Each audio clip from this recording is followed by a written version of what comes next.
Dispatch, this is Monty from EMS. We're currently at Salt Lake Women's Center Group, home for a pickup. We have Captain Barras, a 32-year-old female who's been exhibiting increased agitation, both verbally and physically, towards her peers and staff. The staff attempted education and redirection, but it was unsuccessful. Upon our arrival, the patient displayed physical and competitive behavior, along with verbal resistance, stating, "Let me go, I want to get out of here." We had to employ restraints, and we administered one-time dose of Ativan, which had a positive effect, but her agitation decreased significantly until now. Vital signs are as follows. Blood pressure is 135/90, pulse is 101, temperature is 98.7 degrees Fahrenheit, and respiratory rate is 20. And her oxygen saturation level is 100%. Did you get that? Thank you for the information, Monty. We'll have a room ready for when she gets here so we can do the assessment and the evaluation. And once that's completed, we'll go out and contact the family. All right, thank you, Nurse Andrea. Dispatch team will be there shortly. Hello, my name is Malika Golding. I'm here to assess your current status. If you can answer a few questions for me. So over the past 2 weeks, have you felt down, depressed, or hopeless most of the time? Talk to her.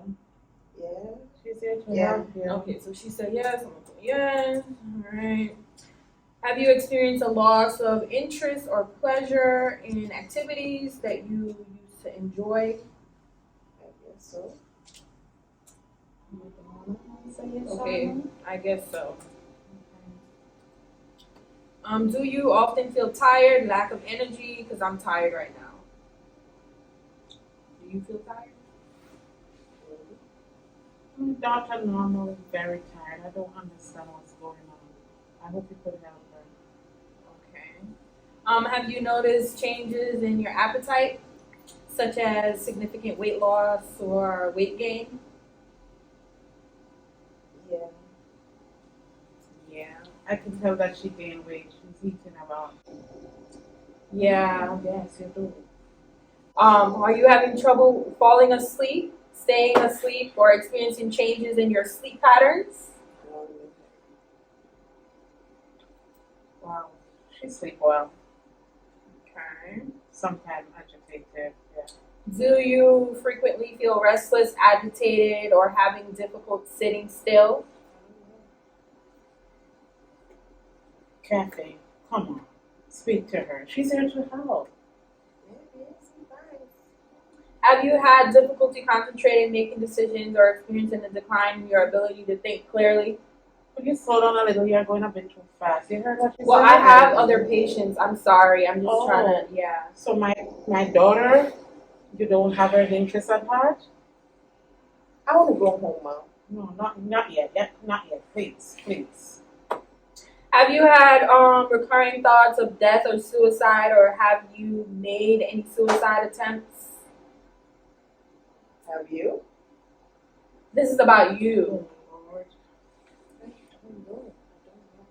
Do you often feel excessive guilt or worthlessness without a clear reason? Mommy, I want to go home. Can we just go now? You're gonna go home. When? We're gonna sort out things. The social worker will come right after her and help to get a transportation. You okay? said that last weekend. You didn't come. Come on. Cool And the down. other week, same thing. Kathy, my daughter, my only daughter, cool down. Okay? So do you frequently feel restless, agitated, or have difficulty staying asleep? She has been very agitated since of late, and also I've noticed since she lost her job since COVID, she has been, uncontrollable. Mom, it's not that. It's not it.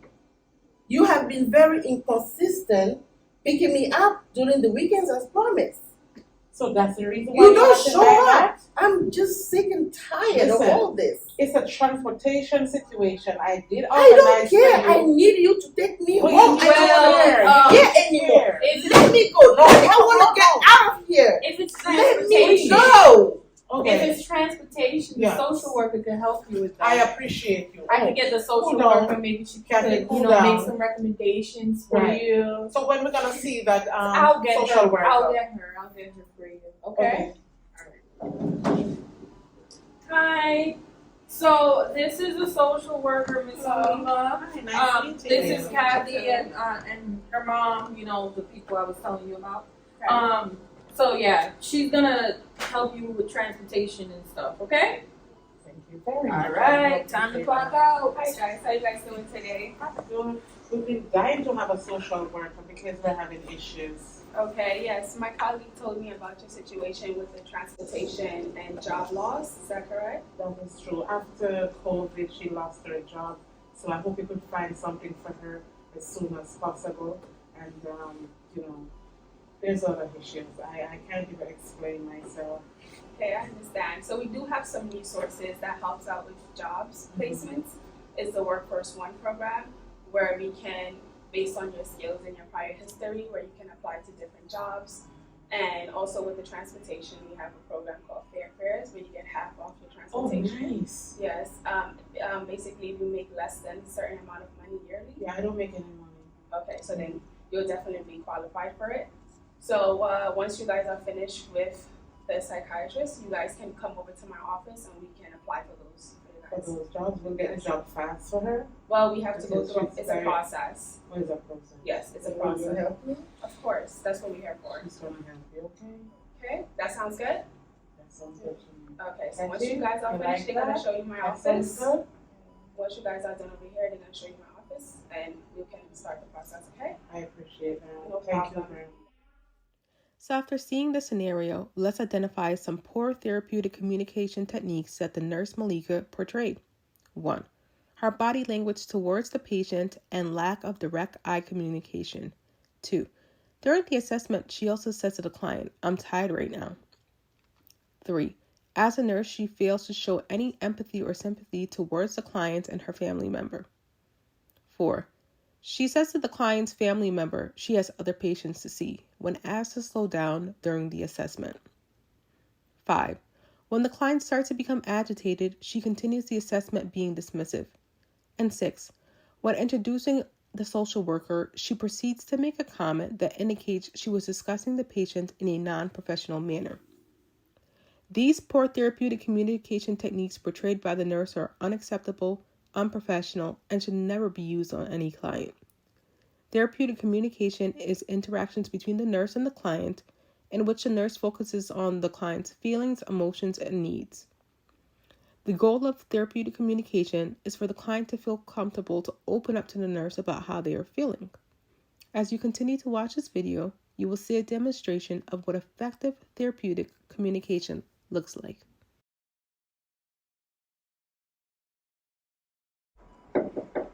Come in. Hi, Dr. Rajiv. How you doing? I'm just here to give you a report before I leave for the night on a patient, if that's okay. Yeah, that's fine. What's up? Okay. So this patient came in, Catherine Varez. She's 32 years old. I was just looking at it. Yeah, she was diagnosed with bipolar and schizophrenia for the past 12 years, but she currently lives in a group home where she recently got laid off from her job and during the pandemic, and she's showing signs of like increased agitation. I just did a psych eval on her, and she was indeed agitated. She was rude, but based upon what we talked about, I referred her to the social worker. Social worker came in and gave her recommendations for transportation because she was agitated because of she couldn't get transportation to visit her mom. Okay, I see. So I think we should do a collaborative care plan for her.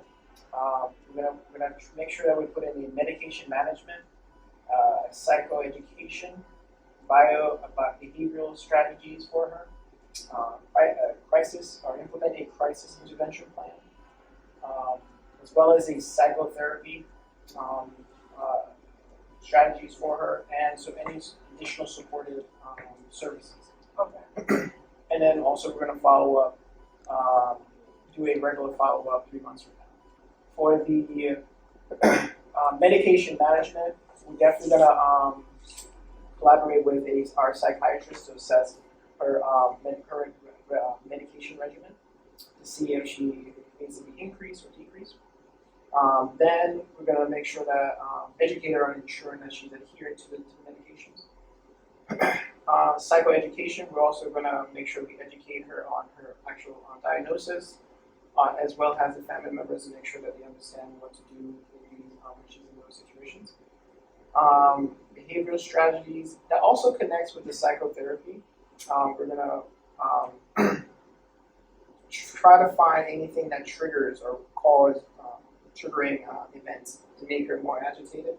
Okay. And then we're going to find a therapist to see if we can implement certain therapeutic plans for her to relieve those agitated situations, right? We're also going to implement a crisis intervention plan, meaning that not only the people around her, like the group home you're saying, we're going to make sure that we implement a plan to help relieve or avoid her from getting agitated and more aggressive, right? And then we're going to set up a 3-month follow-up to determine if our plan is working effectively. Okay. Well, thank you, Dr. Heron. I'm sure I'll be sure to follow up on those orders. And you said a 3-month follow-up, right? Yes. Scheduling? Okay, Yes. so I'll be sure to schedule that for them and get Also that connect appointment. I also connect the other Okay, appointments. and the other appointments as well, yes. All right, thank you so much. Enjoy the rest of your day. You as well. Hi, Ms. Barrios. I'm Melissa. I'll be your nurse for today. I'm just going to be doing an assessment. I see that you were here 3 months ago. It's going to be the same questions that were asked last time, okay? How are you feeling today? Good. So I'm going to start the questions, okay? Over the past 2 weeks, have you felt down, depressed, or hopeless most of the time? Sometimes, but not too many days. So you're feeling hopeless sometimes, most of the days, or? No, mostly I'm okay. Am I? Yeah, the social worker helped a lot. She has lost her job and she got a job from her with the Workforce One, which is good. She's now a happy person, yeah. So That's it has really helped good. very well, yeah. Have you experienced a loss of interest or pleasure in activities that you need to enjoy? No, I do enjoy them. Okay. Do you often feel tired, lacking energy, or have significant decrease in motivation? Not really. She has been doing very well, yeah. Okay. Have you noticed change in your appetite, such as significant weight loss or weight gain? Well, if I'm hungry, but I didn't gain much. Okay, so you haven't experienced any loss of appetite. Not that I remember. She's doing better with just about everything now. I'm so happy. I was heavier, but then now I'm okay. Okay. I've lost a bit of weight and I'm doing good. Okay. Are you having trouble falling asleep, staying asleep, or experiencing changes in your sleep pattern? Some days when I forget to take my medication, I don't sleep well, but mostly I do. I sleep better. Okay, so when you take your medication, you sleep better. Yes. Okay. Do you frequently feel restless, agitated, or have difficulty sitting still? No. Not anymore, not anymore. Not anymore. She used to trouble with that situation, but she's taking her medication very well. All is good. Thank God.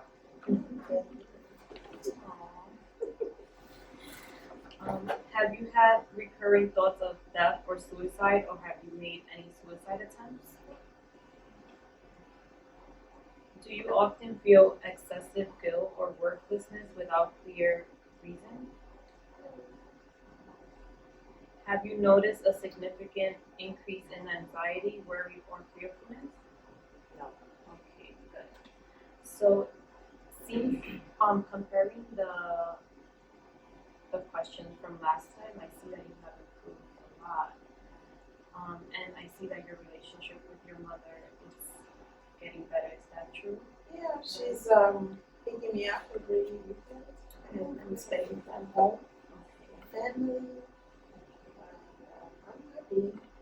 Okay. I'm happy to hear that you have improved this 3 months. I will talk to the doctor and let him know everything about your improvement, and he'll come talk to you. Okay? Thank you Nice very meeting much. you. You have Nice been meeting very you. kind. Thank you. Thank you. Thank you. After seeing this scenario, let's review some of the effective therapeutic communication skills that Nurse Melissa portrayed. Melissa showed attentive and empathetic listening skills that created a safe space for the client to express her emotions throughout the interview. The use of the open-ended survey encouraged a deeper exploration, while Melissa displayed nonverbal cues and supportive body language to convey understanding and care. Through clear and concise language, Melissa communicated validation and provided insightful feedback. This video serves as a powerful reminder of the transformative impact that skilled and compassionate communication can have on a therapeutic relationship between nurse and patient.